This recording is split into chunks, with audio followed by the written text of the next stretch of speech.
පුතා. යෝඩි පුතා.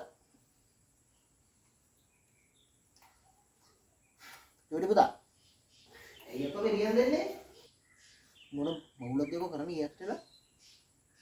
මේ කඩේට ගිහිල්ලා මට ඔලුව කපා ගන්න ඕන. මගේ මූණ පේන මේ කන්නඩියක් කරාම අරන් එන්න. ඉක්මනට අරන් ඈ. සාලිකෝ. සාලිය ඉපස්සෙ.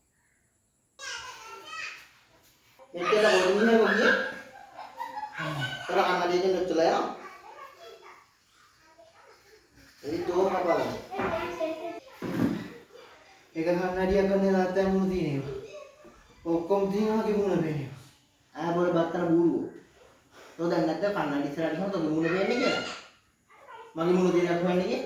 මං ගියා කරා උඩ කපා ගන්න පුළුවන් දෙයක් දෙන්නේ කියලා. ඕකෙන් කියන්නේ ඉතින් තාත්තා නෙවෙයි තාත්තා මූණ පේනවා කියන්නේ.